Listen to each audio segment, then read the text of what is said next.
Your boyfriend is marrying your best friend at St. Laurent Church. There's still time to get there. In the 7th year of her love with Martin, Patricia received such a message. She grabbed her car keys and rushed out, even forgetting to change her shoes, as the bells of St. Laurent Church echoed in the distance. Patricia pushed open the doors just in time to hear Martin's deep voice saying, "You always ask if I love you." He paused, his voice unbearably tender. I do love you."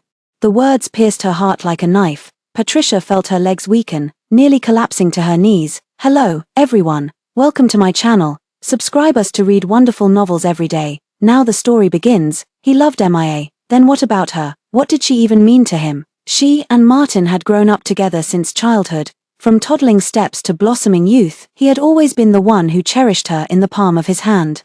7-year-old Martin secretly took his father's black card to buy out an entire candy store, just to cheer up sickly her. 13-year-old Martin tore every love letter written to her into shreds, declaring before the whole school, "Patricia belongs to me." 16-year-old Martin enrolled in flight school the very next day after she casually mentioned wanting to travel the world. 18-year-old Martin confessed under a sky of brilliant fireworks, "Patricia, wait until I come of age, I'll marry you without fail." On his 22nd birthday, Martin, who had already become a captain, knelt on one knee at the airport and proposed to her under the witness of departing and arriving flights. He said, "Patricia, wherever you want to go, I'll take you there." But just 1 month before the wedding, the flight he was piloting suddenly lost contact. Before the accident, he sent her one last message, "Patricia, I might not make a safe landing. Don't cry. Live well. Remember, I love you, always." For those 3 years, she lived like a walking corpse. She tried swallowing pills, only to be saved by stomach pumping, tried slitting her wrists, only to be discovered by the maid, tried drowning herself, only to be rescued by passers-by. 10 suicide attempts in total, each time cruelly dragged back to life by fate, until that day, outside the cafe, she witnessed with her own eyes the deceased Martin locking lips with her best friend Mia. He didn't die after all, he just lost his memory. Mia saved him but lied about being his girlfriend, secretly hiding him for 3 years. After regaining his memory, Martin flew into a rage and immediately wanted to return to Patricia, but Mia threatened to kill herself. Tearfully begging him to stay with her for one last month, Martin was filled with both hatred and anger, but ultimately softened and agreed. Yet he didn't know that Patricia couldn't wait another month. All these years, her longing had turned into illness, her sorrow had festered within. She had developed cancer. The doctors said she had at most 4 weeks left to live. During this time, she endured watching them hold hands, she endured seeing them kiss. "Never did I expect to witness their wedding with my own eyes in the end." Bang! In her daze, she knocked over the vase by the door, the shattering sound startling everyone. Martin jerked his head up, his expression changing abruptly the moment his gaze landed on her. "Patricia!" She turned and ran, her heart ached so fiercely it felt ready to burst, leaving only the howling wind and rapid footsteps chasing behind in her ears. "Patricia, stop!" Martin caught up and grabbed her wrist. Patricia struggled to break free but was firmly held in place. "It's not what you think," he said urgently. "This wedding was arranged when I lost my memory. I'm just keeping a promise." Keeping a promise. Patricia laughed, tears falling. "Martin, was the I love you just said also a promise?" He froze. At that moment, Mia in her wedding dress came running out. "Patricia." She grabbed Patricia's hand with reddened eyes. "It's all my fault. I couldn't control my feelings and fell for Martin. I've wronged you. Just indulge me for 1 more month, okay?" Patricia abruptly shook off her hand. "No need for indulgence. I'll completely step aside for you too." Mia was shoved so hard she staggered backward, her high heels twisting as her whole body tumbled down. Bang! A screeching brake sound pierced the air. An out-of-control car slammed into Mia, sending her body flying like a rag doll. "Mia!" Martin's roar nearly pierced Patricia's eardrums. He rushed over like a madman, picking up the blood-soaked Mia. Patricia stood frozen, watching his trembling hands, his panicked expression.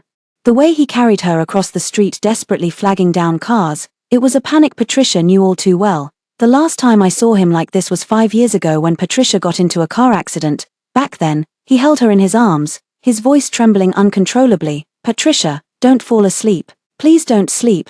Patricia never imagined she'd one day see him this frantic over another woman. In the hospital, Martin stood covered in blood outside the operating room. His white shirt was stained red, his fingers still smeared with MES blood. "The patient is hemorrhaging. Rh-negative blood, blood bank insufficient." The doctor rushed out shouting. Martin jerked his head up, his gaze locking directly onto Patricia. "Patricia!" He strode over and grabbed her wrist. You and MIA have the same blood type, right? Patricia looked at his eager eyes and suddenly felt her throat tighten. I can't donate. I know you hate her, he interrupted her. His voice urgent and cold. I hate her too, for lying, for keeping us apart for 3 years. But no matter what, she once saved my life, and if you hadn't pushed her just now, she wouldn't be in this state. Please save her, I'm begging you. Patricia stared at him blankly, her heart as if pierced by a sharp ice pick, the chills spreading through her entire body with her blood. In the past, he would rather die than let her suffer the slightest harm, but now, for another woman. He was forcing her to donate blood. Martin, I have cancer. Patricia, he didn't even let her finish, dragging her toward the blood donation room. MIA is dying. This is no time for tantrums. His strength was terrifying as Patricia stumbled, pulled into the blood donation room. The moment the needle pierced her vein, her vision went black as she violently coughed up a mouthful of blood. The patient's condition is critical. The nurse panicked and immediately pulled out the needle. We need to examine her now. Martin turned at the sound, his brow furrowed as he strode over. Patricia looked up at him, blood still trickling from the corner of her mouth. Dazedly thinking he might finally show her some concern, he frowned, wiping the blood from the corner of her mouth with his hand. Patricia, it's just a little blood donation. When did you prepare the blood pack? His voice trembled with anxiety. MIA is in critical condition now. I'm begging you, please stop fooling around. Okay. Patricia was in unbearable pain. I didn't. The man who had once rushed her to the hospital in the middle of the night over a tiny cut on her finger now watched her cough up blood and actually thought she was acting. The nurse hesitated as she looked at Martin. This patient really. Keep drawing. He interrupted the nurse, his voice as cold as ice. 800 cubic centimeters.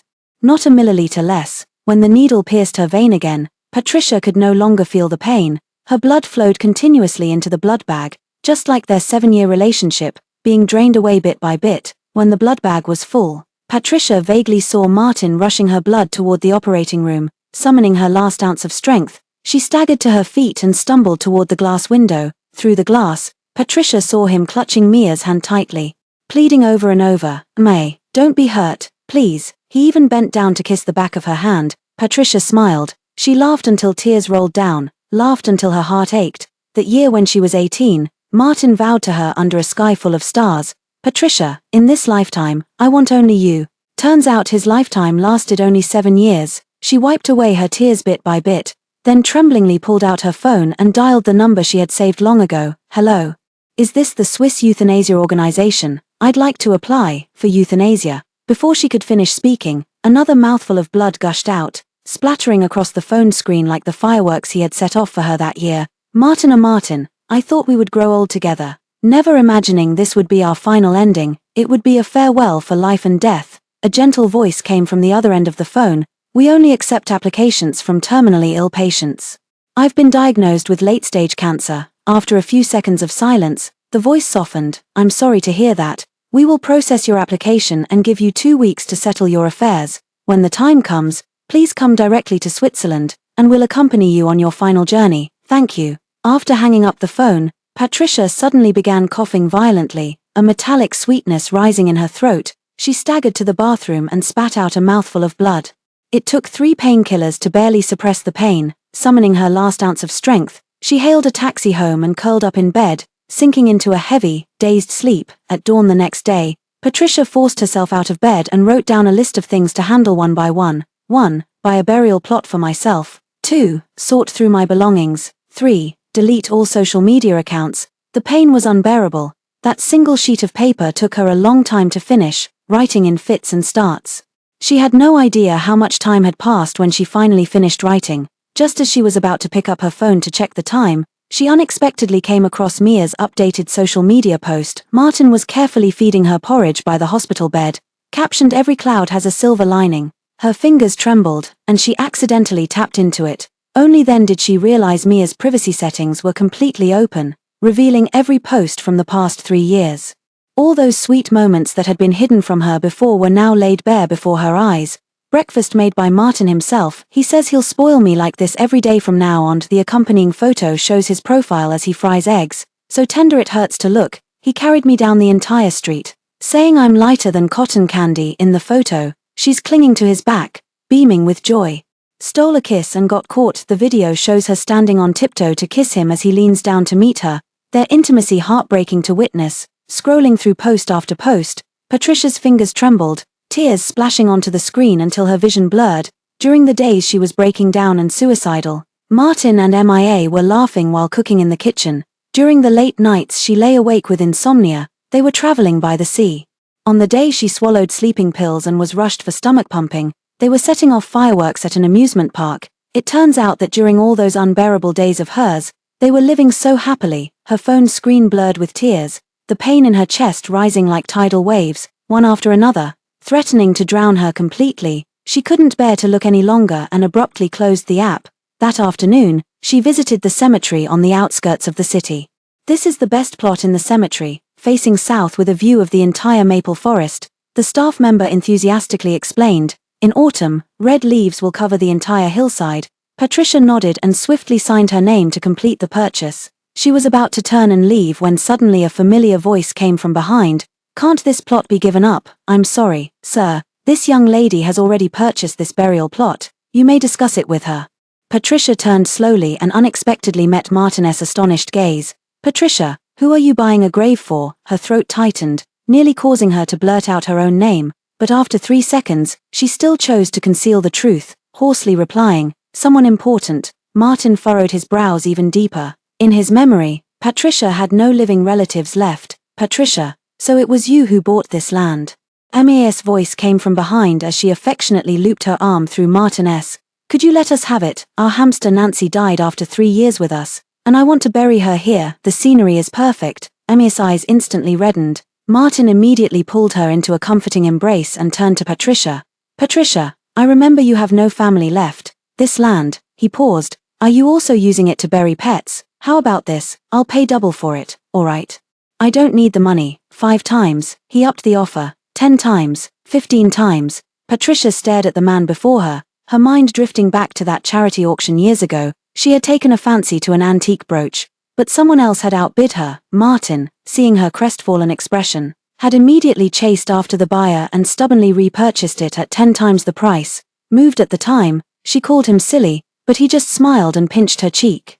"As long as it makes our Patricia happy, any amount is worth it." So now, is he trying to make Mia happy the same way? A sharp pain suddenly shot through her chest, the taste of blood rising in her throat. She forced herself to swallow it down, unwilling to appear vulnerable before him again. "Fine, I'll yield to you," she whispered, her voice trembling with an emotion she didn't even recognize in herself. Mia happily pulled him to the checkout counter, and their figures soon vanished from her sight. She chose another secluded plot, not the most scenic, but peaceful enough. "Why didn't you just say it was for yourself?" The staff member looked at her sympathetically. "They were just burying a hamster. If you told them your time was short, they'd never have argued with you." Patricia shook her head, her lips curling into a bitter smile. Right now, in his heart, that hamster truly matters more than I do. After paying, Patricia walked out of the cemetery alone. As dusk fell, she stood by the roadside for a long time but couldn't hail a cab. Just then, a familiar black car pulled up in front of her, the window rolled down, revealing Martin's sharply defined face. "It's hard to get a taxi here. Let me drive you back." His voice remained deep and pleasant. "No need." She took a step back. "I won't disturb your date." His expression changed instantly. He pushed the car door open, strode to her in a few steps, and grabbed her wrist, still angry about the blood draw. His thumb gently stroked her skin as his tone softened. "Let me apologize, okay? I promise it won't happen again. I told you. I'm just accompanying her as her boyfriend for this last month." He stepped closer, his faint woody fragrance lingering at the tip of her nose. "When the time comes, I'll return to you.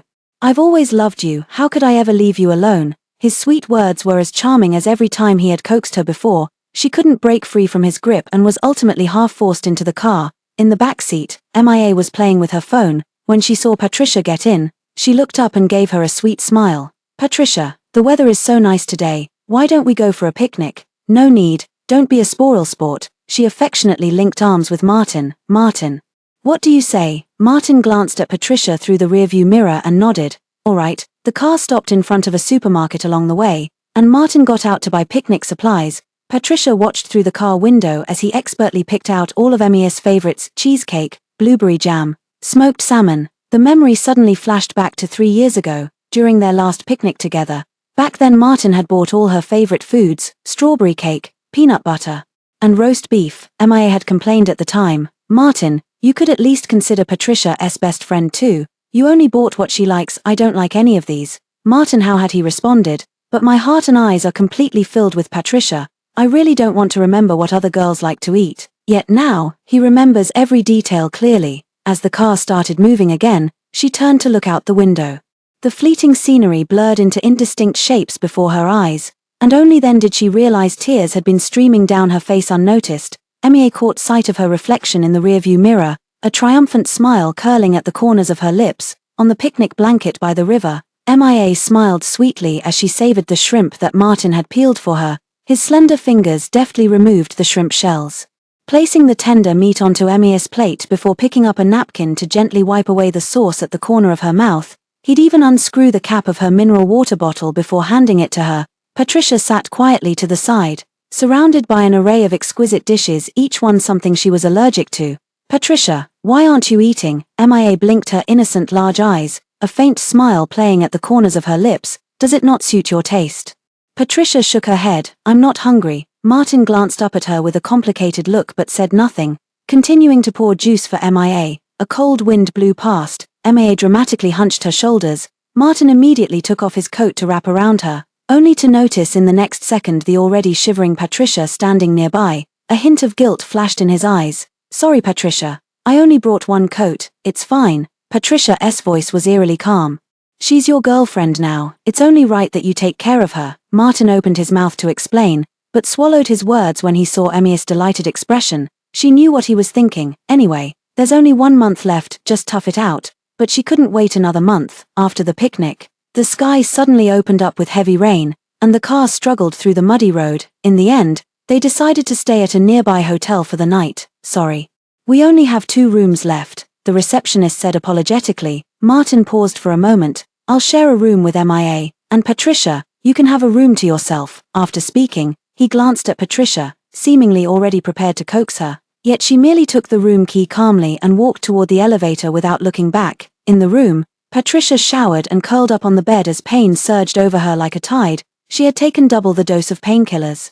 But the pain still kept her awake. Tears silently soaked the pillow as she bit her lip hard to stifle her sobs. Just then, the door suddenly beeped and was swiped open. A drunken man stumbled in. Honey, I'm home. Patricia shrank back in terror. You've got the wrong person. Get out. The man suddenly lunged at her, reeking of alcohol as he tried to kiss her face. She struggled desperately, but her frail, sickly body couldn't even push away a cat. Let me go, help. In her panic, she fumbled for the phone by the bed and instinctively dialed Martin's number. Once, twice, 3 times. The phone kept ringing with no answer. Just as she was about to give up, the call suddenly connected, but what came through was Mia's soft panting and Martin's low gasps. Martin. Patricia has called so many times. Maybe something's wrong. Are you really not going to answer? You still have the mind to think about that now. Martin's voice was hoarse and seductive. Am I not being rough enough? Patricia felt as if struck by lightning, her blood seeming to freeze in her veins. She was being assaulted here, while he was in the next room having passionate sex with Mia. A chill shot up from the soles of her feet. Patricia suddenly mustered incredible strength, grabbing the vase by the bed and smashing it violently onto the drunkard's head.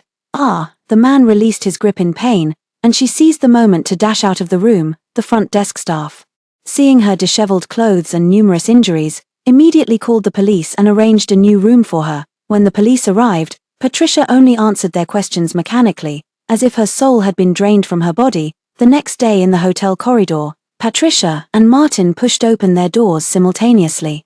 Why did you change rooms? Martin frowned, his gaze settling on her pale face. You called so many times last night. Was something wrong? I went to bed early and missed them. Patricia felt a sharp pang in her heart. The sounds of Emma's breathless moans and Martin's muffled groans still seemed to echo in her ears from the phone call. It's nothing, she said softly, turning to leave. Martin grabbed her arm. Let me walk you home. No need. She withdrew her hand. We're not going the same way.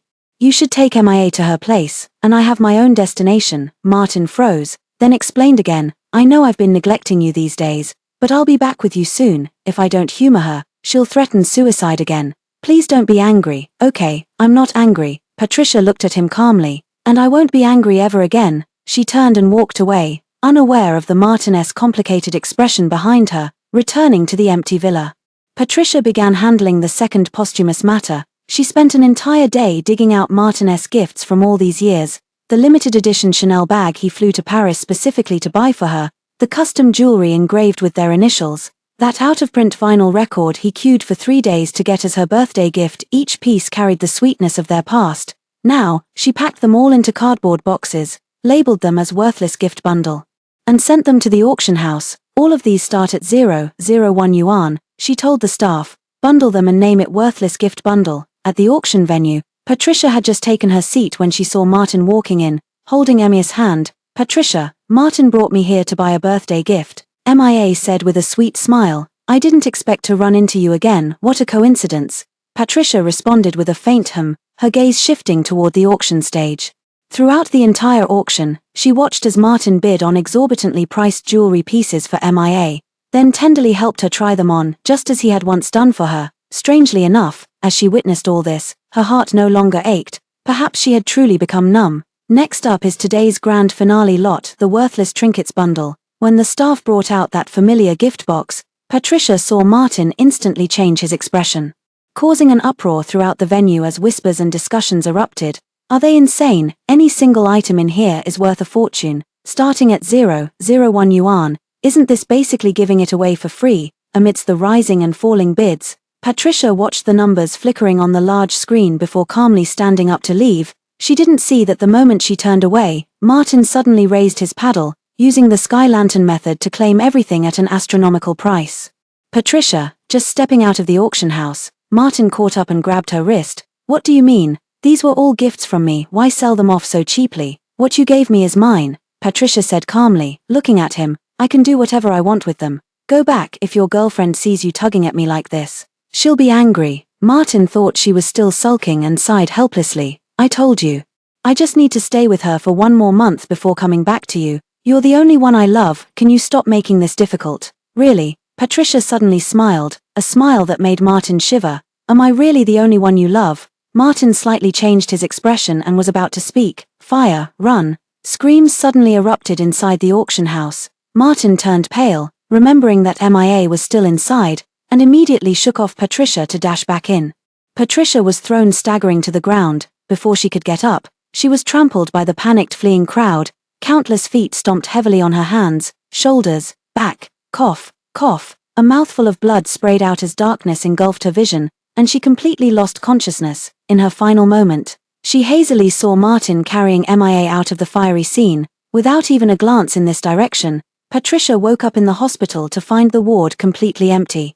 Whispers from nurses drifted through the corridor. They say when that Mr. Martin carried Miss Tang in, his hands were trembling. Exactly. And it was just a slightly reddened ankle from being stepped on. Yet she insisted on a VIP room, that patient in the next ward over. With 2 broken ribs and internal bleeding, not a single visitor came for them. Such different fates for similar souls. Patricia slowly closed her eyes, tears slipping silently down. For 7 days in the hospital, she changed her own bandages, ate alone, and stared blankly at the ceiling by herself. On the day of her discharge, she bumped into Martin carrying a food container at the hospital entrance. Patricia, Martin looked at her in surprise. What are you doing at the hospital? Patricia's gaze fell on the paper bag in his hand. It was the most famous pastry from the south side of town, requiring at least 2 hours of queuing to get. Martin, who used to hate queuing the most, actually bought it for Mia, she said calmly. That day when you pushed me away to go find Mia, I was trampled by the crowd and ended up in the hospital.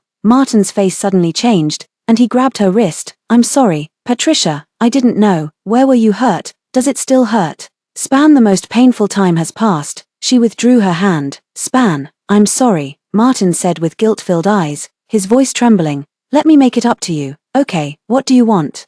What would you like to eat? Whatever you want me to do, I'll do it. Patricia was about to refuse when she suddenly remembered she hadn't taken her posthumous portrait yet. A nearly vengeful thought surfaced in her mind. She would make Martin personally take her posthumous portrait. Then come with me. She took Martin to the mall, bought a snow-white dress, and then went to the sunflower field in the suburbs. Take a photo of me. She handed her phone to Martin. Martin, though puzzled, still carefully took several photos for her. Patricia looked at her pale reflection in the photo and whispered softly, It's enough. Go stay with Mia now. Just like that. Martin stammered in disbelief. You forgive me, Millimeter. She smiled. You've already taken the most important photo of my life for me.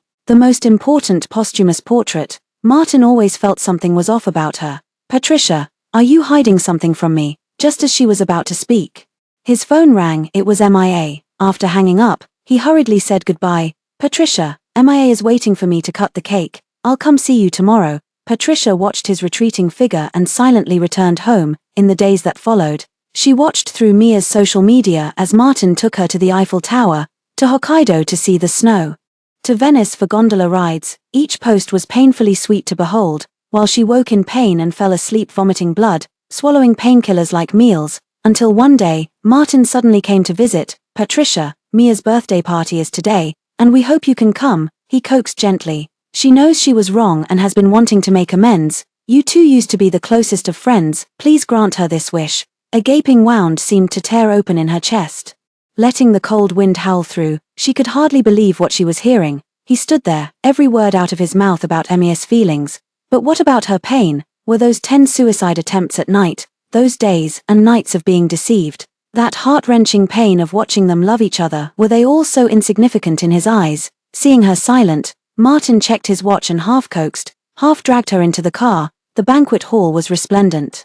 Mia stood at the center in a purple dress, like a true princess. The socialites surrounded her with flattery, while she clung to Martin's arm, smiling sweetly. In a daze, Patricia recalled the past. Every birthday, Martin would throw her a grand celebration. She said it was too much trouble, but he insisted. "Face is everything in high society. My Patricia must stand at the very top." Now, he had personally bestowed this honor upon another, throughout the entire banquet.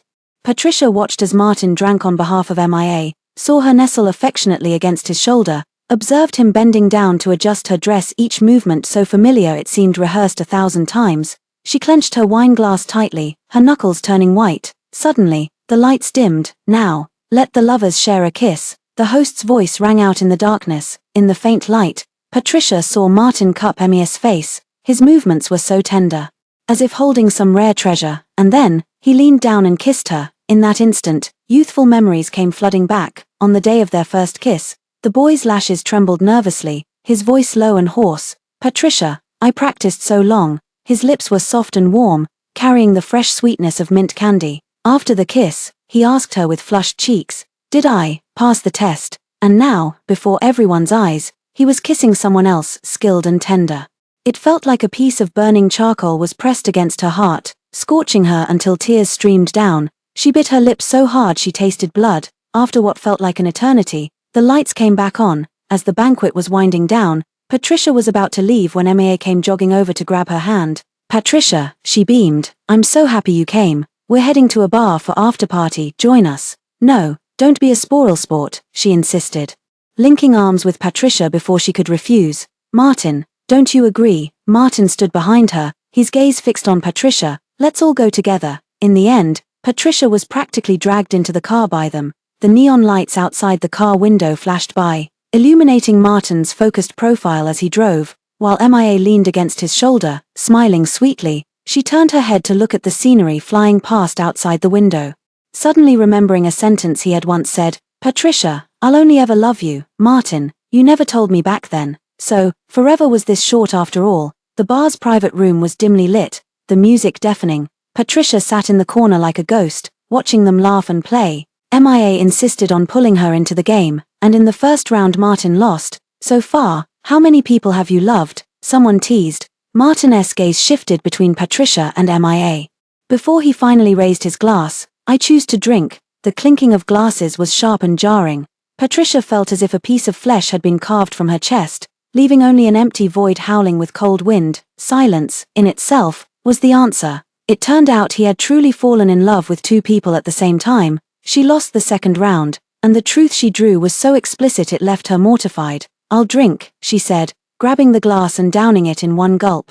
Glass after glass, the strong liquor burned her stomach, the pain so intense it sent cold sweat streaming down her face. "I can't drink anymore." She weakly shook her head. "Someone else can drink for you," someone suggested. Martin was about to stand up when Mia grabbed his hand. "According to the rules, only a boyfriend can drink for someone." She smiled sweetly. "You're my boyfriend now." He froze in place, helplessly watching Patricia continue to pour down the alcohol.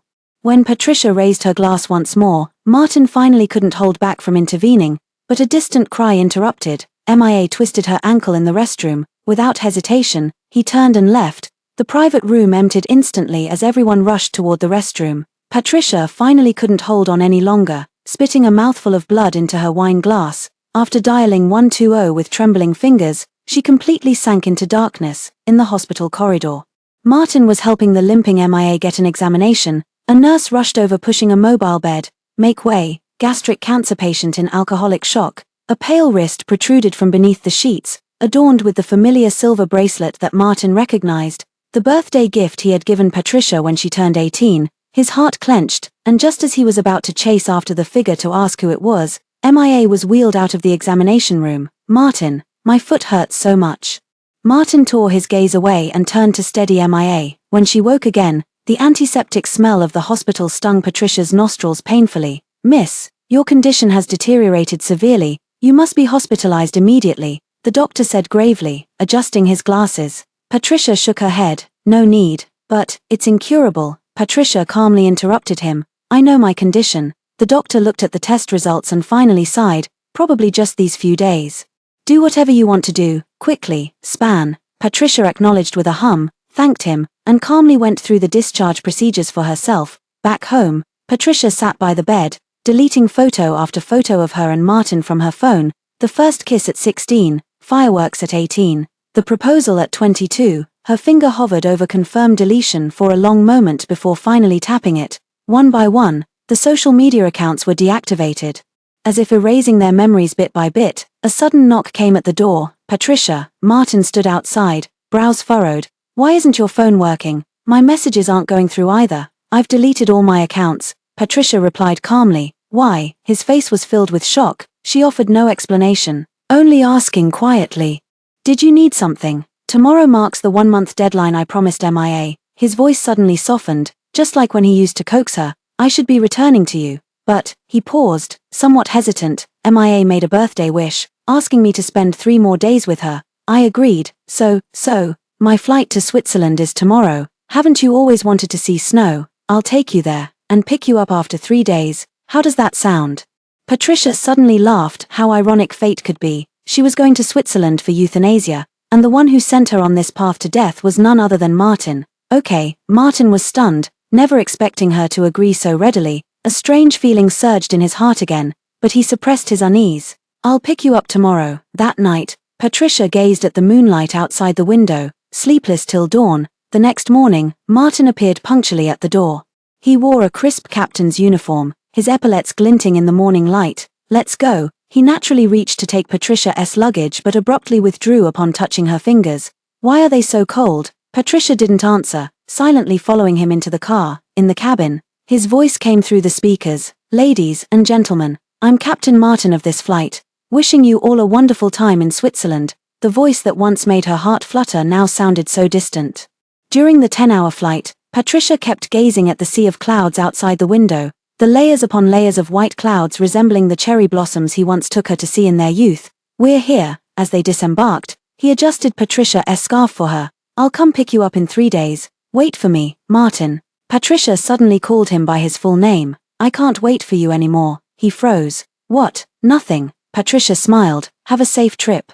Watching his hurried departing figure, Patricia turned and walked toward the scheduled institution. Miss, the staff member handed over a document. This is the final confirmation. Patricia signed her name and heard the question. Do you have any last words to leave? Someone will come to pick me up in 3 days. Patricia gazed at the snow outside the window. Please tell him, if given another chance, at 18. Patricia wouldn't have agreed to Martin's confession under the cherry blossom tree. As the injection entered her vein, she seemed to see an 18-year-old boy standing beneath the cherry blossom tree, his eyes red as he reached out to her. Don't forgive him. She closed her eyes with a smile and never woke again. Meanwhile, at a vacation villa in the suburbs, steam rose in wisps from the hot spring. Martin instinctively called out a name. Patricia. The voice fell. But there was no response for a long time. He frowned, thinking she was throwing a tantrum. But when he opened his eyes and saw no one else around, it belatedly dawned on him that Patricia had gone to Switzerland. A wave of unease rose in his heart when he suddenly heard footsteps approaching from outside the door. Martin. Were you looking for me? A crisp voice drew nearer, and as he turned his head, his gaze met Mia's. Her face was flushed crimson. whether from shyness or the steam of the hot springs. Yet inexplicably, Martin felt an emptiness in his heart, as if a voice whispered in his ear, telling him, "No, it's not her." After a brief moment of distraction, Martin regained his composure, the corners of his lips curling into a doting smile. "Weren't you just saying you'd make your own tea? What brings you here now?" As soon as the words left his mouth, the blush on her cheeks deepened, her ear tips turning crimson as if about to bleed. She took a few steps closer and playfully punched his exposed shoulder. "Martin, do you love me?" Instead of answering, Martin responded with a series of tender kisses along her neck. Mia was dissatisfied with this answer and pushed him away with her hand. "Martin, I love you. Can you just stay with me like this for a lifetime?" 3 years was too short, a month was too short, and 3 days passed in the blink of an eye. Martin kissed her passionately, yet never answered her question. The steam from the hot springs rose, their body temperatures climbing together, all words swallowed down, leaving only fragmented whimpers. "Span, midnight, Span, Martin, what's wrong with you?" Looking at the suddenly startled Martin, Mia couldn't help but ask with concern. Martin was covered in cold sweat on his forehead, leaning against the headboard and gasping for breath, the scenes from his dream leaving him unsettled. Patricia vomited mouthfuls of blood in the dream.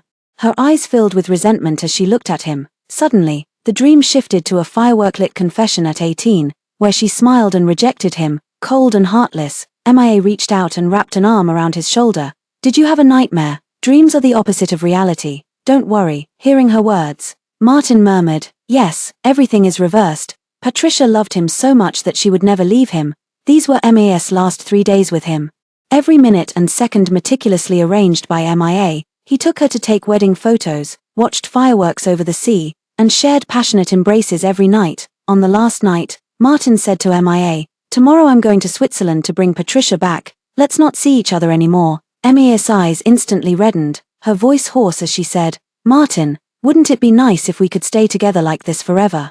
Martin just removed her hand from his body and gently wiped the tears from his face. "No, this is what I promised her." His movements were gentle, yet his words were so cold. "Then when you fly to Switzerland tomorrow, could you take me with you? This is my final request. I want to part ways with you in Switzerland." Martin remained silent for a moment but ultimately didn't refuse. The moment he took the pilot's seat, Martin's heart suddenly ached with pain. The intense pain nearly blurred his consciousness, but the agony lasted only for a fleeting moment. The next instant, it was as if nothing had happened. The plane traced across the horizon, and after a 10-hour journey, it smoothly landed at the airport in Switzerland. Mia stopped Martin outside the airport. "Martin, do you love me?" Martin had no time to answer when the sharp ringtone of his phone sounded from his pocket. "Hello, is this Mr. Martin?" "Yes, speaking." "This is the Swiss Euthanasia Institution. Patricia has chosen our euthanasia program and left your contact number, saying you would collect her ashes in 3 days. Are you available to come now?" The voice of the institutional staff still echoed in his ears, but Martin could no longer make out the words. His mind buzzed with static, his thoughts grinding to an abrupt halt. Euthanasia. Patricia, how could she have chosen euthanasia? Something must be wrong. She must just be angry, deliberately teaming up with such an institution to deceive me. Martin said this, but the hand holding the phone kept trembling uncontrollably. "Hello, Mr. Martin, are you still there? It's fake, isn't it? Did Patricia send you to deceive me?" Martin shouted hoarsely, desperate for an answer that would put his mind at ease. "We're sorry, Mr. Martin, but we deeply regret to inform you about Patricia's passing. She was already in the late stages of cancer, and she was the one who contacted us herself. When would you be available to come by?" After what felt like an eternity, Martin finally spoke in a hoarse voice. "Right away, Martin." Standing nearby, Emmy didn't understand what was happening, but seeing him like this, her tone grew concerned. Martin dropped the suitcase in his hand, pushed aside Mia who came over to check on him, and ran toward the airport exit. He drove the car at breakneck speed the entire way. Memories of Patricia from this period came flooding back to him. The way she looked at him no longer held affection, how she stopped reacting strongly to his intimate gestures with Mia, how she'd vomit blood when drinking, how she'd also vomit blood when forcibly held down for blood tests at the hospital, and the painkillers that were always kept stocked at home in her bag. As these details replayed in his mind one by one, Martin realized that all the signs had been there all along. The car came to a stop in front of the euthanasia facility. Staring at that door, Martin found himself lacking the courage to open it. He stood at the entrance for a long time, until his limbs grew stiff, before finally looking up and pushing open that door. The staff came forward and led him to the office. Looking at the small urn placed on the table, Martin's last shred of hope was utterly shattered. Patricia was truly gone, not a lie. Not a prank anymore. The Patricia who had grown up with him, from toddling steps to graceful youth, whom he had always cherished in his heart, was truly no more. Martin trembled as his hand touched the urn. The icy sensation instantly reminded him of the temperature of her hand when he touched it at the airport that day. Span, just as cold. Span. If only he had pressed her with a few more questions back then, would the outcome have been different. Span. Martin could no longer suppress his sobs, clutching the urn tightly to his chest. The staff at the institution had seen such scenes many times before. As his crying gradually subsided, they slid a box of tissues toward him. "Did she leave any words for me?" Patricia said, "if given another chance." At 18 years old, Patricia would not have accepted Martin's confession under the cherry blossom tree. At the moment these words reached him, Martin felt his blood run cold. Did she hate him this much, hate him enough to withhold even a single word of explanation, leaving him only with a jar of cold ashes? Hate him enough to discard all these years of shared affection? Hated him so much that she never wanted to have anything to do with him again? Martin had no idea how he managed to complete the paperwork at the institution or how he brought her ashes back to the country. He slumped on the sofa, staring at the urn of ashes. It wasn't until his phone rang that Martin snapped out of his daze. "Hello, is this Mr. Martin? I'm the cemetery administrator. Miss Patricia reserved a burial plot with us and listed you as the contact. She asked me to call you today to have her ashes placed in the selected plot." Martin hung up the phone but remained motionless. He looked around the room filled with their shared memories, only to find it terrifyingly empty now. The framed photo of them both that once stood on the table shelf had long disappeared. The throw pillows they'd chosen together were discarded from the couch. Every trace of Patricia had vanished without a trace from this house. Martin opened his phone, wanting to take one last look at Patricia, but after scouring through the entire album, he couldn't find a single photo of them together. The only photo left was the important one he had taken of her. It turned out this important photo was her funeral portrait. Martin was plunged into immense agony. Every time he closed his eyes, the last words Patricia left him echoed relentlessly in his mind. If given another chance, 18-year-old Patricia would never have accepted Martin's confession under the cherry blossom tree. Clutching Patricia's memorial portrait to his chest, he repeated countless apologies, but no amount of "I'm sorry" could bring Patricia back. Martin could only fall briefly asleep under the numbing influence of alcohol, though he'd soon be jolted awake by nightmares. When the doorbell rang, Martin remained motionless. A long time passed before the front door opened. Squinting against the light, Martin could barely make out the visitor's features, but that figure looked somewhat familiar, resembling Patricia. "Martin," MA's voice rang out, and Martin lowered his head in disappointment. Hurling the wine glass on the coffee table toward her, bang! MIA had just stepped through the door when a wine glass came flying from the living room, shattering into pieces at her feet, accompanied by a voice seething with anger. "Get out, all of you, get out." Mia's footsteps faltered, but she still carefully stepped around the broken glass and entered. Though only a few short days had passed, MIA found she could barely recognize the Martin before her. His face was haggard, and upon closer inspection, several white hairs had sprouted among his locks, making him appear much older. Martin's gaze finally shifted from Patricia's urn to focus on Emia's face. "Martin, what's wrong? Did something happen? Get out, I don't want to see you again." It was all because of MIA that I didn't even get to see Patricia for the last time. "Martin, I've been missing you so much all this time." She slowly approached Martin, pouring out her longing during this period, completely unaware of the increasingly gloomy expression on the man's face. Suddenly, she noticed the death certificate on the table. Above, Patricia's name caught the eye. Instantly, Mia's face lit up with barely contained joy, only to quickly shift into sorrow. "Martin, I know you're heartbroken over Patricia's sister's passing, but the departed are gone. If you keep tormenting yourself like this, even Patricia's sister would be sad to see it." Her hand gently rested on Martin's arm as she spoke softly. "It's all right, Martin, you still have me. I'll always be here for you." Slap! The very next moment, Martin's palm struck Mia's face with brutal force. Mia clutched her cheek, staring at him in disbelief. Martin had always been the epitome of gentleness and chivalry in her mind. For 3 years, she had basked in his meticulous care. Even when Patricia discovered her deception, he hadn't erupted with such fury. Just as she was about to say something more, Martin placed his hand on the back of her neck. The fear of suffocation made her struggle desperately for mercy. Just when she thought she was about to be strangled, Martin finally released his grip, his voice icy and devoid of any warmth. "Get out." Emma didn't dare say anything more and could only leave quickly. With her departure, the villa plunged back into darkness. On the table was the euthanasia organization's delivery of Patricia's belongings. Martin picked it up and took out Patricia's phone from inside. The phone's passcode still hadn't changed after all these years. It was the date they first met. All these years. All her passwords have been related to this date. The phone screen displayed a photo of the two of them, taken when he confessed his feelings to her at the age of 18. Looking at the smiling Patricia in the photo, Martin felt as if he had returned to that day. And the corners of his lips unconsciously curled into a smile. He opened his social media feed, and suddenly, a post by MIA caught his eye. It recorded every detail of her 3 years with him, down to the smallest moments. So, Patricia knew all of this. Looking at the intimate photos of him and MIA, Martin couldn't imagine Patricia's reaction upon seeing them. Martin recalled Mia's expression when she first saw the death certificate. There was no surprise, as if she had known all along. At this thought, Martin immediately went to Mia's house. Just as he reached the doorstep, he heard voices coming from inside. "That damned Patricia. I thought 3 years would be enough for Martin to fall in love with me." But the moment she appeared, she instantly stole Martin's heart back. "I thought everything would be fine since she was dead." But who knew what method she used to make Martin worry himself sick over her? "Can't even rest in peace." Martin frowned immediately upon hearing Mia's words. Over these 3 years, he had indeed developed feelings for MIA. She was passionate and unrestrained, willing to ardently reciprocate his affection, a personality completely different from Patricia's. So after regaining his memories and learning the truth, he indulged her requests and stayed with her for 1 month and 3 days. But now, the malicious words coming from inside made Martin unable to believe these were things MIA would say.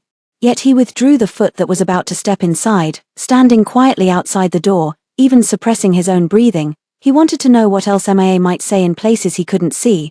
"I thought if she saw how sweet Martin and I were together, she'd leave on her own. I never imagined Patricia could stoop so low." Martin gasped for breath like a drowning man clutching at a lifeline. He strode in abruptly, his eyes bloodshot, glaring fixedly in Mia's direction. He stepped before her, lowered his gaze, and looked down at her panicked expression from above. When he spoke again, his voice was already laced with a gnashing intensity. "Mia, you knew about Patricia's cancer diagnosis all along, didn't you?" Mia stared at Martin, who had suddenly burst in, her voice trembling with panic. "Martin, let me explain." Martin grabbed her by the throat, his eyes blazing with fury. "You still want to lie your way out of this?" The large hand at her neck tightened with increasing force. Mia seeing stars as the intense suffocation drove her to claw instinctively at his hand. She gasped desperately for air, yet it was futile, only leaving her throat drier and more parched than before. Fortunately, perhaps sensing her distress, he finally relented and loosened his grip. Mia greedily gulping in fresh air, only for her hair to be yanked violently, forcing her head back to meet his gaze. "I'll ask you one more time, did you know all along that she had cancer?" A chilling voice reached Mia's ears, making her shiver uncontrollably. No longer daring to hide the truth, she burst into tears, her face streaked with them. "I knew all along. For these 3 years, she had kept Martin by her side while pretending to comfort Patricia with feigned sympathy. Patricia's every suicide attempt had been secretly encouraged by her. It was even under the guise of comforting her that she made her recall Martin over and over again. Patricia happened to see it when she went to the hospital for her cancer checkup. She had thought that as long as she hid Martin well, he would completely become hers after Patricia's death. But she never expected that Patricia would actually find out. The stone in his heart had finally settled. Yet Martin's eyes grew even redder. Gritting his teeth, he pressed on. "What about the other things?" She wept as she laid everything bare. With each word she spoke, his heart sank deeper. "It was all my scheme. I made sure she witnessed every moment you showed affection toward me. I wanted her to leave you for good, with no hope left." Emma dared not withhold anything. Terrified that any delay might bring her face to face with death again, she completely forgot about maintaining her composure. As she confessed each detail, watching his expression darken further, the panic in her heart grew more intense. "Martin, listen to me, I did all this for you." Martin let out a cold laugh at her excuses. "For me?" She nodded frantically, not daring to pause for even a second. "Martin, I just love you too much. From the first moment I saw you, I fell for you. So I went through great lengths to become Patricia's best friend. I stayed by her side, hoping you'd notice me. But your eyes and heart were completely filled with her. These past 3 years have been incredibly sweet to me. The person I once thought was beyond my reach has been by my side every single day. Martin, weren't you truly happy these past 3 years?" Didn't you say you loved me? Patricia is already dead. Wouldn't it be good for us to just stay together like this? I thought this heartfelt confession might move Martin a little, but his expression showed no sign of softening. Instead, it even carried a hint of disgust. Didn't I fall in love with you precisely because of your lies?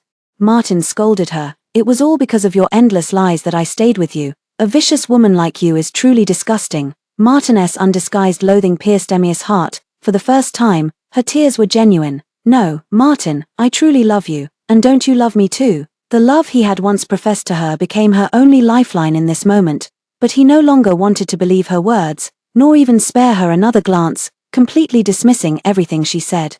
How could I have ever trusted someone like you, taking pity and giving you a month's time? If not for your repeated deliberate schemes, how could Patricia and I have ended up like this? The implication in his words stunned her, or perhaps because all pretense had been stripped away, she stared fixedly at him until he grew visibly uncomfortable. Just as he turned to leave, she suddenly burst into laughter. Laughing so hard she nearly lost her breath. The sound made him halt in his tracks. He turned back, brows furrowed in disgust, and demanded, "What are you laughing at?" "I'm laughing at how ridiculous you are, Martin." She sat up through the pain, wiping the tears from the corners of her eyes. Her gaze now filled only with resentment and scorn. "Martin, you say I'm malicious at heart, but do you really think you're any better? You were the one who fell for me. You were the one who betrayed Patricia. The 1-month deadline was something I forced by threatening to die, but was it also me who forced you to confess at the wedding or kiss me at the birthday banquet?" The more she spoke, the more indignant she became, rising to her feet and advancing toward him step by step. "When I was in a car accident, was I the one holding her down to draw blood? Was I the one who watched her drink until she vomited blood and remained indifferent? Martin, I may be malicious, I've schemed tirelessly to keep you by my side, but every act that hurt Patricia was done by you. You're pinning all the blame on me. Do you think that will cover up your own sins? And now you're pretending to be innocent here." Each word pierced like a sharp sword Martin's heart, stealing his breath and making him stagger back to put distance between them. But Emir had no intention of letting him go. "Martin, the real cowardly, selfish, hypocritical one is you." Before she could finish, Martin's last strained thread of restraint snapped completely. He suddenly raised his hand and gripped her throat, squeezing without restraint. Soon, she began rolling her eyes from suffocation, yet he remained oblivious, his chest heaving violently. "No, it's all you, it's all because of you." Her voice grew increasingly hoarse and broken, yet she still made a final resistance. "Martin, it's because of you, even if you kill me. It won't change the fact that you're the one who hurt her the most." Martin let go at the last moment, pushing Mia to the ground. "I will make you atone for your sins." He took the unconscious Mia back with him. When Mia slowly came to, her head throbbed with inexplicable, needle-like pain, making her gasp sharply from the intensity. A fierce ache also radiated from her neck. Instinctively, she tried to raise her hand to rub the sore spot, only to find her body completely immobilized. An overwhelming sense of restraint spread from her limbs, and with sudden horror, she realized her hands and feet were tightly bound. She struggled to open her heavy eyelids, but the sight that greeted her filled her with dread. All around was a frigid expanse of white, the walls coated in thick frost that shimmered with an eerie glow, the entire space resembling a massive ice cellar. She lay on the icy ground, the cold seeping through her thin clothes like countless needles piercing her skin, making her shiver uncontrollably. With every breath, she could see the white mist from her mouth dissipate instantly in the freezing air. The surroundings were terrifyingly quiet, with only the faint hum of machinery echoing through the vast freezer. The monotonous sound felt like death's countdown, relentlessly hammering against her fragile nerves. She struggled weakly, but the ropes only tightened, biting into her skin with sharp pain, yet she dared not make any loud noise. The Martin lingering terror of being strangled to the brink of death hadn't fully faded, leaving her too frightened to move, but soon, the door here would be opened. "You lied to me back then, saying we fell in love at first sight on a snowy mountain in Switzerland." Martin placed Patricia's urn and portrait in front of Mia. "Then you can atone for your sins before Patricia right here." She assumed a kneeling position, facing Patricia. The freezing temperature gradually clouded her consciousness. After prolonged contact with the ice, the exposed skin of her body became firmly adhered to the frozen surface. Martin seemed to have timed it perfectly, having his bodyguards pull her out just as she was about to collapse. Her sticky skin was quickly torn apart by the bodyguards' rough handling, leaving it bloody and mangled. In the following days, Martin continuously tortured Mia with various objects. She was repeatedly held underwater, Mimicking drowning, her arms were slashed with wounds large and small, left in the bathroom to bleed until the tub overflowed. Each and every one was Patricia's past attempts at suicide. After it ended, Emie thought he would let her go, but he took her to the same hotel they'd stayed in before. This time, however, the room had been Martin's arrangement, filled with drunken, filthy vagrants, with a video camera set up in the corner. Seeing this, Mia understood everything. She struggled desperately, begging for mercy, but nothing could soften Martin's heart. "Martin, please, I beg you, don't do this to me, please, help me, help me." But this had long been surrounded by Martin's men, with no one able to respond to Mia's pleas for help. Martin recorded the disgusting scene with a sickening smile on his face. The vagrants covered Mia's mouth, slapped her several times, and violently tore her clothes off, their movements rough and brutal. Martin had investigated everything during this time, remembering that night when Patricia his gaze fell upon the struggling Mia on the bed, his eyes filled with ruthless intensity. The vagrant had left satisfied. Mia lay discarded on the ground like a broken doll. Martin took her back. Kneeling on the living room floor, he grabbed her hair, dragging her to Patricia's memorial photo. "Apologize and repent." This was the ritual after every torment. Mia kneeled on the ground, murmuring apologies as before, but the look she cast at Patricia was filled with venom. Martin remained his usual drunken self. Mia watched as he collapsed on the sofa, then seized a cushion and pressed it with all her might over his mouth and nose. As the two struggled and grappled, the limited edition candle Patricia had cherished in life ignited the spilled high-proof liquor on the table, setting the entire living room ablaze. The living room was engulfed in flames. Martin was now much more conscious. He held back Mia, who was trying to flee. "This is Patricia's punishment for us." The flames continued to scorch the skin. Mia let out a piercing scream. Martin stared blankly at Patricia's portrait, showing no reaction, as if he couldn't feel the pain. "Patricia, Patricia." Martin jolted awake, only to find himself neither at the fire scene nor in a hospital, but in a classroom. "Martin, how could you fall asleep and call out your sister-in-law's name?" The voice beside him snapped Martin back to reality. He grabbed the person's sleeve in a panic, asking hurriedly, "What year is it? What time is it now?" The younger brother was momentarily stunned by his action, and after a long pause, he hesitantly blurted out a date. "Martin, what's wrong with you? You don't look well. By the way, it's P.E. class with your sister-in-law's class later. Didn't you say you'd go early to buy water for her?" Hearing the younger brother mention this, Martin immediately ran toward Patricia's classroom. His footsteps were urgent, yet they came to a halt just as he was about to reach her classroom door. Martin could feel his heartbeat growing faster and louder. Slowing his pace, he peered through the back window into the classroom. The moment his gaze landed on that familiar figure, his emotions instantly crumbled. Martin squatted down, sliding against the wall to sit on the floor, covering his face with his hands as sobs racked his body. The bell rang for the end of class, and students began heading toward the playground. Everyone's gaze briefly paused when it fell upon Martin's bloodshot eyes, then instantly looked away. Martin stared intently at every person coming out until he spotted Patricia. He could no longer hold back. Striding forward, he seized her wrist and pulled her into his embrace. "Patricia, I miss you so much." Patricia stiffened at his sudden movement, suppressing the disgust in her heart. She pretended not to notice anything. "Martin, what's wrong with you?" Martin composed himself and shook his head. "Nothing, I just missed you too much." "All right, hurry along to class now." Seeing nothing unusual about her, Martin let out a sigh of relief. "Patricia, I'll never let you down again in this lifetime." Feeling Martin's scorching gaze behind her, Patricia struggled to control her emotions. She knew he had also been reborn. "Martin, in this lifetime, I will never love you again." During this period since their rebirth, Martin had been extremely attentive to Patricia, to the point where everyone remarked how well he treated her. Patricia looked at the snacks and drinks Martin had brought over on the table. Feeling nothing but nausea churning in her stomach, seizing the moment when no one was watching, she threw everything Martin had given her into the trash. By coincidence, this scene was caught by Martin, who had come to pick her up after school, and a flicker of panic instantly crossed his face. "Patricia, what are you doing?" Patricia forced a calm demeanor. "My stomach's a bit upset today, and this is taking up too much space here. I don't even have room to study. Won't you buy me a new one tomorrow anyway?" Martin felt his anxiety ease. "Is your stomach still bothering you? Should I take you to see a doctor?" In her past life, Patricia had passed away from stomach cancer. Martin thought of this, and his heart ached uncontrollably. "It's nothing. I just had a checkup a few days ago. It's just that thinking of you makes me nauseous." The latter half of the sentence Patricia left unspoken. "Patricia, The college entrance exam is coming soon.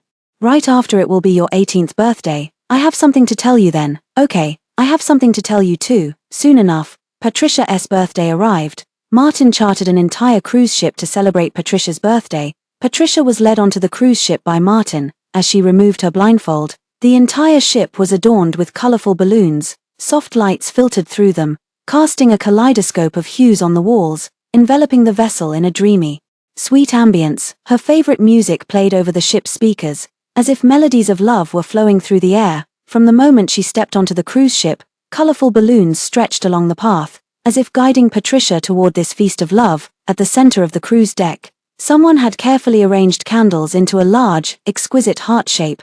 The warm candlelight flickered gently, like beating hearts whispering Martin's burning affection.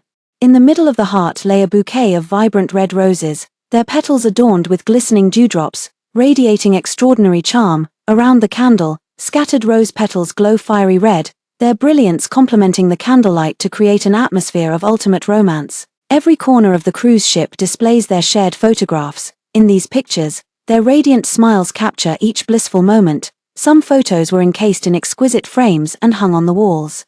Others lay scattered across the table, as if narrating the fragments of their journey together. Additionally, the cruise ship displayed some of Patricia's favorite plush toys, neatly arranged as if guarding this romantic proposal. Patricia observed the decorations before her, finding little difference from her past life. If anything, they were even more thoughtfully arranged this time. Following the guidance, she approached Martin. Martin knelt on one knee, fireworks exploding behind him, filling the night sky. "Patricia, will you be with me?" Patricia looked at him and suddenly laughed. "I won't, Martin, I won't anymore. I will never love you again in this lifetime." Martin looked utterly disbelieving, his voice trembling as he asked her, "Patricia, when did you come back?" Patricia had been injected with euthanasia drugs at a Swiss-assisted suicide facility, and her consciousness quickly faded away. She had calmly accepted her death, but when she opened her eyes again, she found herself lying in her own bed at home. Patricia frantically checked the time on her phone, only to realize she had actually been reborn. The moment she saw her parents still alive, tears streamed uncontrollably down her face. Ever since her rebirth, she had been observing Martin, until the day he suddenly appeared at her classroom door and pulled her into his embrace. From that moment, Patricia knew he had been reborn too. A nearly malicious thought of revenge slowly took shape in her heart. She would pretend to know nothing, and on the day he confessed his feelings to her at 18, she would utterly shatter all his illusions. Looking at Martin before her, Patricia scoffed, "I was reborn long ago. The moment you were reborn too, I already knew. Martin, in my past life, I misjudged you and gave my heart to the wrong person. In this second chance at life, I will never fall for you again." Patricia turned to leave after speaking, but her wrist was caught by Martin. He knelt at Patricia's feet. "I'm sorry, Patricia, about what happened in our past life." Patricia had no desire to revisit their past life and cut him off decisively. "Martin, there's nothing left between us. You don't need to bring up the past anymore." Patricia knew Martin wouldn't let her leave so easily, so she had called her bodyguards in advance, who pinned Martin to the ground as he tried to grab her. "Martin, I never want to see you again." Patricia's dad, Mrs. Jonathan, waited in the car on shore for Patricia. When he saw her return safely, he pulled her into a tender embrace. When she was reborn, Patricia had told Patricia's dad, Mrs. Jonathan, about her reincarnation and shared with them all the events from her previous life, successfully helped them avoid that fatal car accident.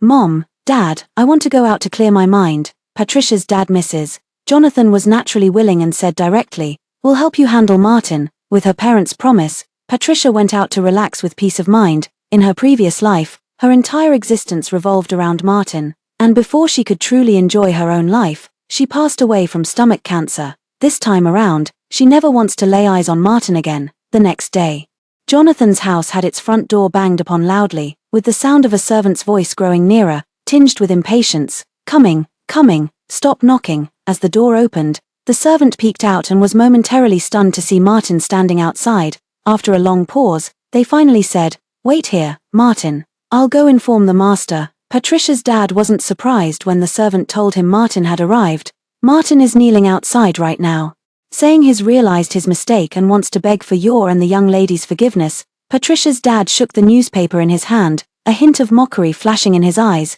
"Then let him kneel. His daughter suffered so much in her past life. Martin kneeling here is nothing in comparison." The midday sun was scorching, baking the ground until it burned. Martin's lips were cracked and peeling, his knees numb from kneeling. When a figure appeared before him, he thought it was Patricia.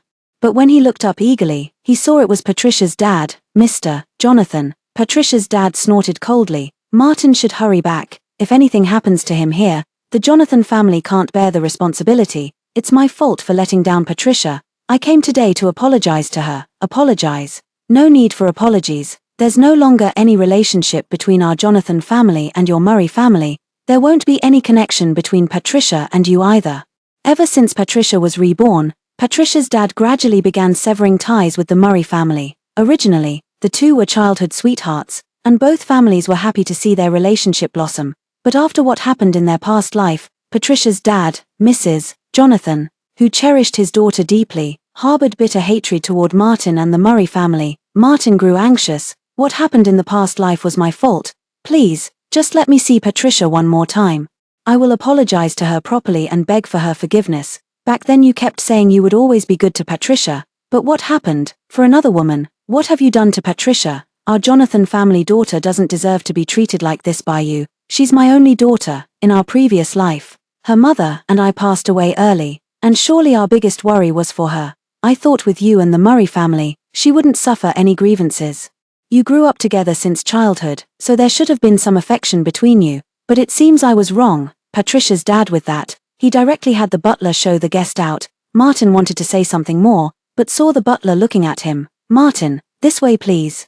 Martin couldn't remember how he got home. This was the same house he had lived in with Patricia in his previous life. As he looked at the swing in the garden, the image of Patricia as a little girl suddenly appeared before his eyes. Back then, she hugged his legs and said she wanted to install a swing in this courtyard. Martin had doted on Patricia since childhood, so naturally he wouldn't hesitate to grant her request. The swing remained here ever since. In their previous life together, the two would often come sit on this swing. But now, the swing still stands quietly in its place. While its owner has already left here, the scene remains. But the people are gone, just like Patricia in their past life, whose eyes always sparkled when looking at him, like a summer night brimming with starlight. Yet now she had completely left this place. Martin gazed over every plant and tree in the small courtyard, a space filled with memories of him and Patricia growing up together. At these thoughts, he opened his mouth but no sound came out, his throat painfully tight. Patricia sat in the departure lounge, watching the passing crowd with a dazed expression, as if still unable to process what had happened the night before. The boarding announcement sounded. Patricia stood up to prepare for boarding, momentarily distracted, and bumped into someone. I'm sorry, I hope I didn't hurt you. Patricia felt somewhat embarrassed. The person who was bumped into wore sunglasses and a hat, looking somewhat unruly. Patricia, seeing that her apology received no response, she was momentarily at a loss for what to do. It's okay, I'm fine. I wasn't paying attention to the road. Just when Patricia felt the atmosphere had become unbearably awkward, the boy who was bumped into finally spoke slowly. I'm sorry, as long as you're all right. Patricia apologized and immediately prepared to leave, but was stopped by the young man. What's your name? Patricia looked at the person before her, finding his question somewhat inexplicable. Not wishing to disclose her privacy, she tactfully declined. Sir, if there's nothing else, I'll take my leave now. Grover watched Patricia walk away, wanting to call out to her but was stopped by other band members. Grover, what was that about with that girl just now? Was she hitting on you? Grover took the drink from his hand. No, I was the one who tried hitting on her and failed. The others looked surprised when they heard Grover say this. Patricia quickly forgot about this episode.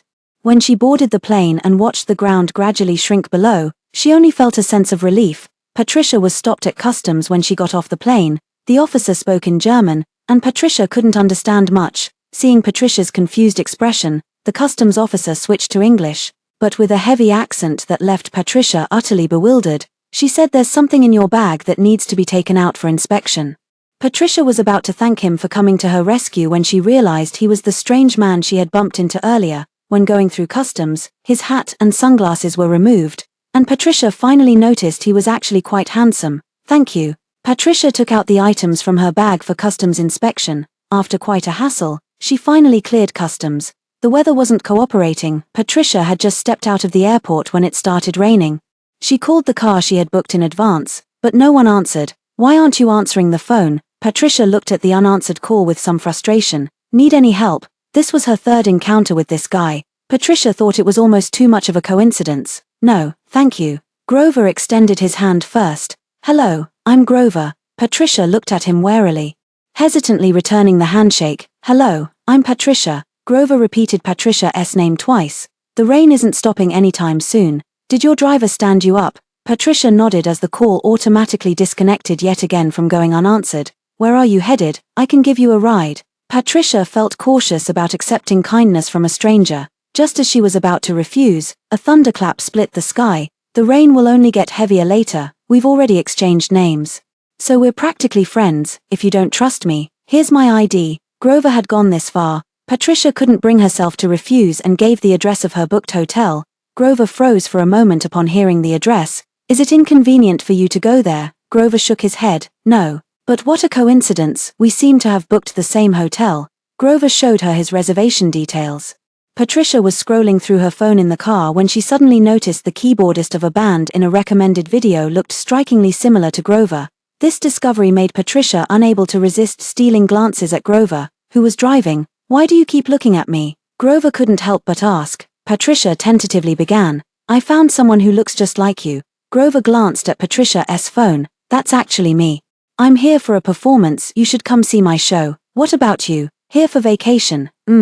Patricia stared at the video's staggering view count and the follower numbers on the profile, hardly able to believe it. "Is this really you?" Hearing Patricia's question, Grover immediately stopped the car and shoved his face right in front of Patricia. "Of course it's me, even more handsome than in the video, right?" Patricia nodded helplessly. Only after receiving affirmation did Grover continue driving. Patricia watched the video of Grover looking defiant and cocky, then recalled how he just asked with playful arrogance whether he looked handsomer than in the video. Patricia thought Grover had a somewhat adorably contradictory charm. After this encounter, the two had become rather familiar with each other. But Patricia looked at Grover and always felt like she had seen him somewhere before. Yet no matter how hard she searched her memories, she couldn't recall ever meeting this person. "What a coincidence. This should be the third time we've met." When she encountered Grover again at the scenic spot, Patricia initiated the greeting. "Since we've met again, shall we explore together?" Faced with his proactive invitation, Patricia didn't refuse. The church's violet-stained glass windows caught Patricia's attention, and she couldn't help but look up. Click.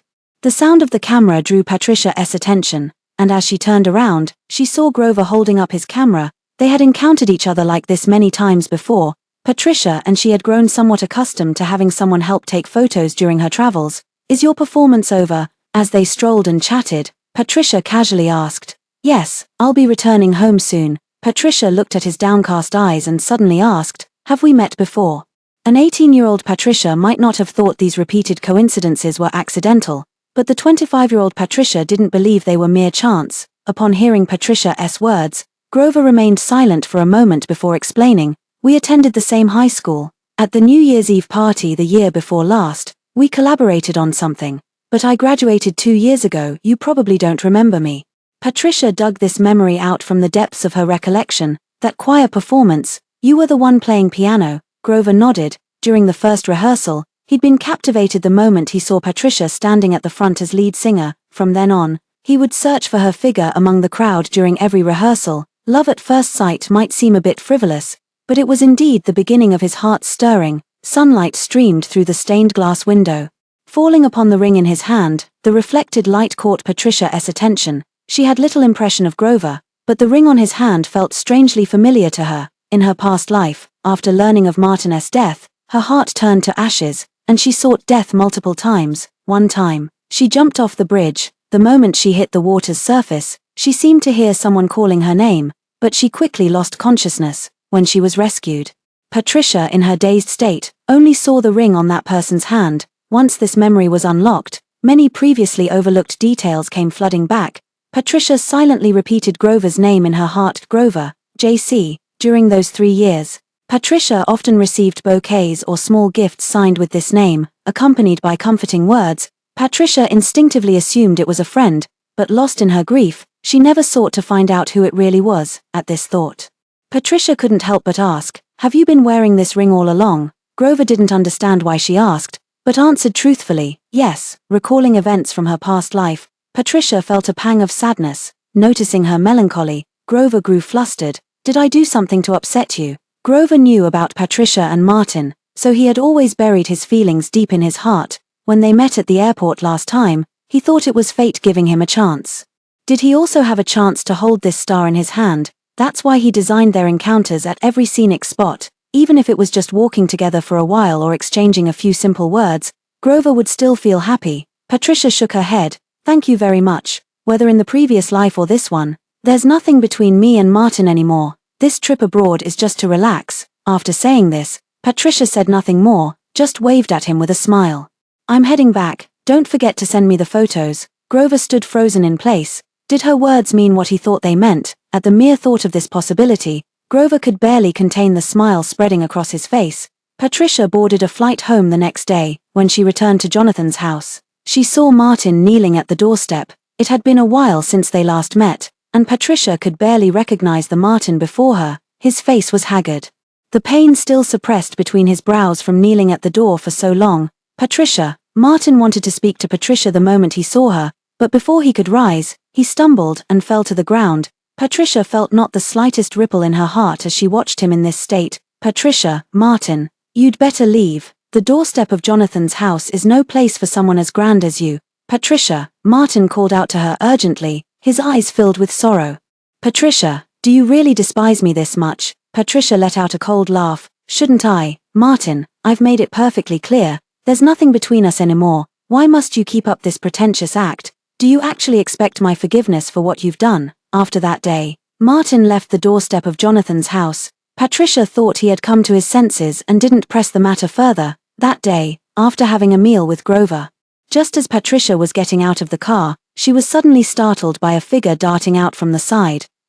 In the next moment, someone tightly grabbed her wrist. Patricia, are you okay? Grover asked anxiously, immediately getting out from the other side of the car upon hearing the commotion. Patricia came to her senses and saw the man gripping her wrist. Martin, what are you doing? She twisted her wrist, trying to break free, but Martin held on tightly. Patricia, I'm sorry. I was wrong about what happened in our past life. I've already taught MIA a lesson. Can we just pretend nothing happened? He rambled on about the torment inflicted on MIA, hoping this would make Patricia see the sincerity of his remorse. Patricia had no idea what madness had taken hold of him, when just then Grover arrived and freed her wrist from his grip. Patricia, are you all right? Grover pulled Patricia behind him, his gaze toward Martin filled with wariness. Who are you? Seeing Patricia get out of his car and then being shielded behind someone, Martin looked displeased. Patricia noticed the tense atmosphere and glanced at Martin and Grover. Let's talk inside. Martin reached out to touch her, but Patricia avoided his hand. Did you need something from me? He knew he had hurt Patricia's heart, but seeing her so cold and distant still stung a little. Patricia, I truly know I was wrong now. I've investigated everything she did before, and I've already had someone teach her a lesson. Patricia, I'm sorry. I was deceived by her before, which made me neglect you and do many things that hurt you. After all our years of childhood friendship, I still love you in my heart. Everything you saw was deliberately designed by MIA for you to see. It wasn't me. Martin stammered, desperately trying to explain every detail clearly. Standing opposite him, Patricia showed not a flicker of emotion on her face. We have nothing to do with each other anymore. Who you like or dislike is no longer any of my concern. What happened in the past has already happened. Do you think 2 apologies from you can erase the harm I suffered? Martin shook his head in panic. No, Patricia, I know I did many things wrong before, but I've repented. After being reborn, I've come to understand many things. I want to do everything I can to make it up to you, to change all this. His gaze at Patricia was resolute. In this lifetime, I will definitely treat you well, and I will never repeat the mistakes of the past. After coming to see you last time, I realized I can't forget you. Patricia, the moment I close my eyes, all I see is our past. Every smile and frown of yours is deeply etched in my mind. I can't forget. And I can't bear to let you go. Patricia had never seen Martin like this before, pale-faced, his words jumbled, even displaying a rare vulnerability and desperation when facing her. The living room fell silent at once, with quietude flowing between the two of them. Martin looked at Patricia, nervously pressing his lips together, feeling his heart pound so violently it seemed about to leap from his chest. After what felt like an eternity, Patricia suddenly smiled. Just as Martin thought this might be a sign of her relenting, she mercilessly crushed his hopes. Martin, I've already died once. In other words, even if there were such a thing as a pill of regret in this world, I've already taken it once. Patricia lifted her hand, her skin delicate and smooth, yet her eyes were filled with sorrow. During those 3 years, My mental state deteriorated to such an extent that there wasn't a single unharmed spot on these two arms of mine. They were densely covered with the marks of my failed suicide attempts. Countless nights, I held your photo unable to sleep, carving cut after cut on my body. But what were you doing during my breakdown and suicide attempts? You and MIA were laughing while cooking in the kitchen. During my sleepless nights, you were traveling by the sea. On the day I swallowed sleeping pills and got my stomach pumped, you were setting off fireworks at an amusement park. Through every excruciating day and night when I could barely go on, you and MIA were living in such happiness. Martin, your casual words of regret, your trivial remorse, then what do all my sufferings amount to? Patricia pointed to her stomach. Why did I get cancer? It's all because of you, because in those late nights, I longed for you until I fell ill. But later, did you ever truly listen to me? Did you even notice my condition? Before, Martin would panic at the slightest frown from her. But in front of MIA, even when she coughed up blood, he still thought she was acting. Scar after scar, wound after wound, left Martin speechless, choking on the words he wanted to say in his defense. I'm sorry, I didn't know. I was deceived by MIA too. Patricia looked at him with unconcealed disappointment in her eyes. Martin, you keep saying you've repented, but even now you still don't understand where you truly went wrong. MIA may be despicable, but you're not innocent either. All those intimate scenes between you and MIA were staged for me to see. So were all those things I witnessed just illusions? Was your confession to her at the wedding fake? Or was your kiss with her at the banquet fake? Or was you forcing me to draw blood fake? Was your life and death entanglement with her also fake? I can ignore what happened between you two during those 3 years, but what about you? You've already regained your memories, so why did you still have those intimate moments with her? Martin, whether you love her or not, you know best. Why bother deceiving me with such lies? You were the one who destroyed our childhood sweetheart bond of many years, and you were the one who killed me. Martin, I want to forget too, but those memories are too painful for me, yet every wound reminds me that I must not forget. In places where Patricia didn't notice, Grover looked at her with eyes full of heartache, though she didn't understand what rebirth or past lives truly meant. Losing someone as wonderful as her was Martin's loss. As for him, from now on he would treat her even better, using happier memories to erase the pain left by their previous relationship. She was about to say more, but Martin could no longer bear to listen. His Adam's apple bobbed as every word he'd prepared beforehand was swallowed back amid the mounting hurt. What more could he say? All the thousands of words he'd meant to speak had now dwindled to just one phrase. I'm sorry, really sorry. Patricia showed a hint of exhaustion on her face, no longer wanting to argue with him. Martin, just go. The argument had already drained much of her energy, and she didn't want to see Martin anymore. Patricia, are you okay? It wasn't until Grover spoke that Patricia realized there was still another person in the house. Patricia had a slight headache, massaging her temples with unconcealable exhaustion on her face. She realized there were improprieties in what she just said to Martin, wanting to explain but not knowing where to begin. Patricia, no need to explain. I just feel heartbroken that you've suffered so much. Grover stepped forward and pulled her into his embrace. It's all right, you have me for this lifetime. Martin's gifts flowed like water into Jonathan's house, only to be returned untouched. Martin felt utterly powerless for the first time, yet still refused to give up. Clinging to the hope that perhaps Patricia just hadn't cooled off yet, and if he remained patient, there might still be a chance to mend things. But when he was repeatedly turned away every time he went to Jonathan's house, and after seeing Grover coming out of Jonathan's house time and again, he could no longer keep his composure. Patricia, what exactly is your relationship with him? Outside the door, Martin blocked Patricia's path, his brows furrowed tightly. Patricia lowered her head. Stroking the flowers Grover had sent over today, she waited until he had vented all his emotions before smiling and saying, Martin, have you forgotten? I made myself very clear that day. Who I like or want to be with now has nothing to do with you, right? Hearing Patricia's words, Martin froze, then slowly turned his head in her direction. Patricia, what do you mean by that? A restless emotion surged abruptly from the depths of his heart, though he had long guessed the answer.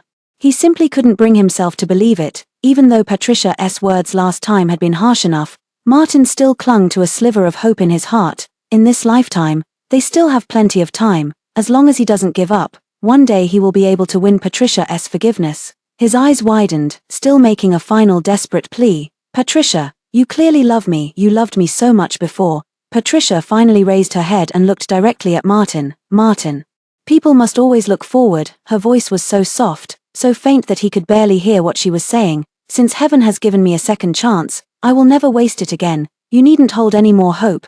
time may smooth all things, but the wounds from our past life will forever stand between us. Martin, the moment you fell in love with MIA, it was already over between us. Martin stood frozen in place. In that instant, he seemed to hear something shatter. His feet unconsciously followed a few steps before abruptly halting when the butler asked him to leave. Patricia's figure gradually receded into the distance, disappearing from his sight. In a daze, it seemed he had returned to that day at the airport. She looked at him calmly, without saying a word. Even when she heard him say he was going to accompany MIA, her expression didn't change at all. She didn't even step forward to say anything to him. Perhaps she knew that even if she spoke, he wouldn't take it to heart, and so, in silence, she walked toward her own death. Indeed, everything was beyond return. Martin shook his head bitterly and walked away with heavy steps from Jonathan's house, moving further away without ever stopping. Patricia attended the best local university, which was also Grover's school. Throughout that year, Grover had been persistently pursuing Patricia. Looking at Grover's delivered flowers, Patricia placed them in the vase. Did he give me this too? Patricia took the box handed by the butler, containing a small box of pastries along with a card. While performing in S-City, I saw the pastries you mentioned before and bought some. Hope you like them. Yes, Grover asked me to give this to you. He also said store-bought ones aren't as good as freshly baked, and he'll take you there next time if there's a chance. Patricia put a piece in her mouth. It was the familiar taste. She never said much about Grover's pursuit of her, in her past life. Grover had been deeply in love with her, but they had missed their chance. Now that she had been given another life, Patricia was content to simply enjoy the time they spent together. Throughout this year, Jonathan's dining table was graced daily with freshly delivered flowers, the snacks she casually mentioned, or the jewelry she glanced at just once more. The cost of these gifts meant little to either family, but what truly mattered was the time spent and the effort to understand her heart. What gift have you brought me today? Patricia gradually began to anticipate what delightful surprise he would bring each time they met. Open it and see. This time the gift was placed inside a box. Patricia opened it to find a cassette tape inside. Is this a song you wrote for me? Grover nodded with a smile. Yes. Though many have heard my band's songs, these are specially prepared for you, a one-of-a-kind gift. Let's be together. Patricia placed the headphones he had prepared in advance into her ears, looked at him with a smile, and spoke these words. When she said these words, it was as casual and natural as saying the weather is nice today. She understood Grover's feelings for her and could sense his sincerity. Actually, she had wanted to agree with Grover before, but Grover refused. I don't know about the previous life, but I hope you don't like me because of it. I want you to fall for me completely. Not with a liking mixed with gratitude. At that time, Patricia really didn't know whether her feelings for Grover were genuine or influenced by the events of the previous life. But now, Patricia has clearly seen her own heart. She didn't need a love that was earth-shattering. She preferred each ordinary day spent loving quietly like a steady stream. Compared to Patricia's calmness, Grover's face shifted from initial surprise to excitement. Really, if your liking me is real, then so is this sentence of mine. The summer wind roared past his ears, making his heart pound loudly in his chest. The girl he had liked for so long was finally with him. After the two got together, Martin came looking for them. Seeing their hands clasped together, the sorrow in his eyes was impossible to hide. Are you two together now? Perhaps time really does wear away many things. Patricia now looked at Martin without any emotion left in her heart. Neither love nor hate remained, just the indifference one might show toward a complete stranger. Receiving her affirmative answer, Martin nodded, forcing a strained and rather unconvincing smile, as if he had aged 10 years in an instant. Patricia, I'm sorry. Patricia remained silent.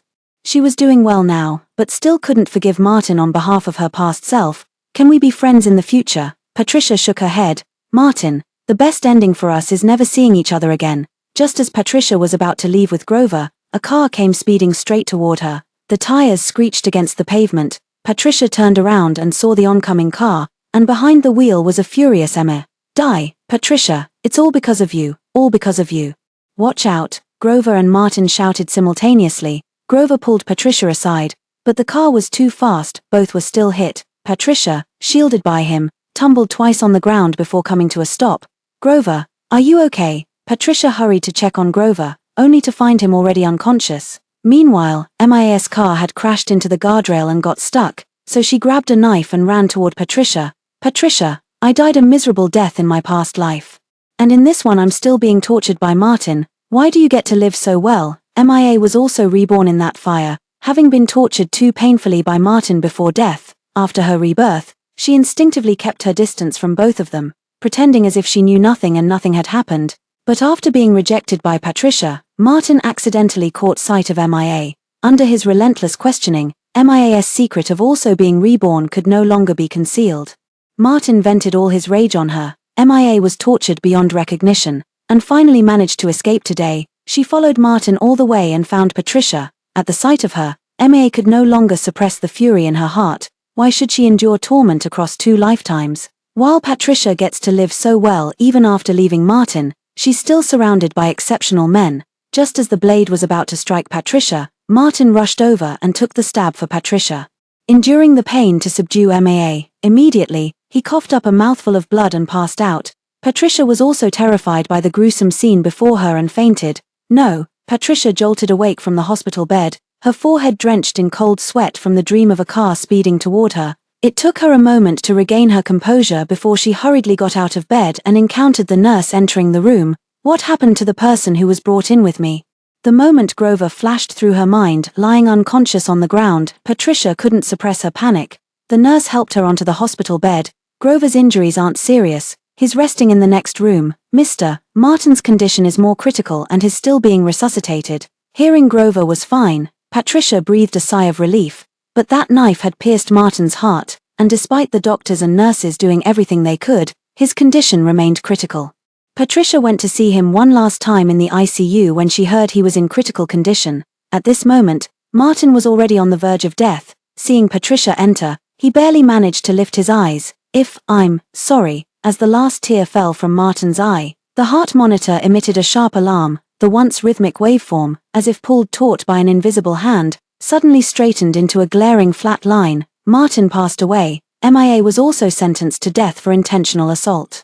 All past grievances have come to an end. Grover recovered from his injuries quickly, and his relationship with Patricia was thriving. They got engaged the following spring. A friend handed the dress to Patricia. Go change quickly. There's a party tonight. And you're coming with me. Patricia was somewhat puzzled. A party? She hadn't received any notice, yet she couldn't resist her friend's pleading and changed her clothes anyway. Why are you suddenly covering my eyes?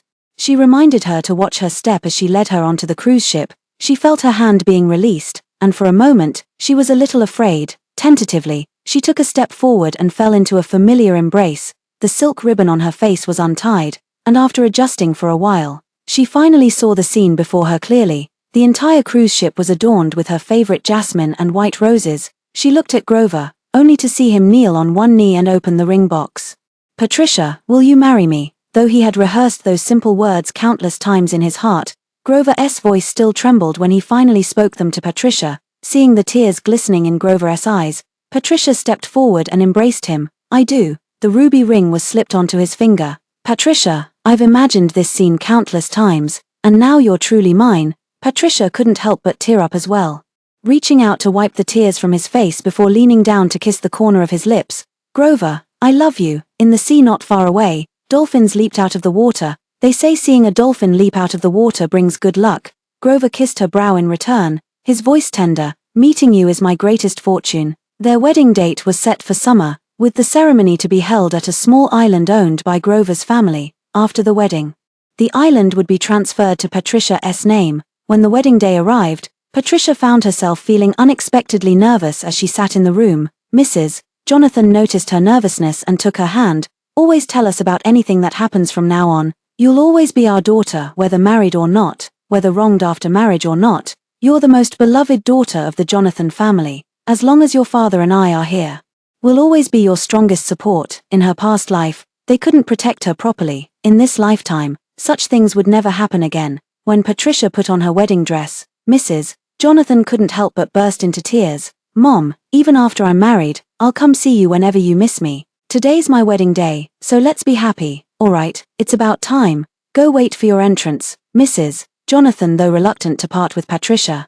knew she couldn't delay the wedding proceedings. Wiping her tears, she sent her off. Patricia stood at one end of the red carpet, looking at Grover on the other side, and all her nervousness simply melted away. She married the person she loved, someone who genuinely cherished her. There was no reason for her to be nervous. Please exchange rings, bride and groom. They placed the rings they had designed themselves on each other's fingers, then kissed amid the crowd's cheers. Grover, I love you. Patricia, I love you. The The sea breeze carried the wedding march into the distance. Patricia looked at Grover, their eyes filled with love.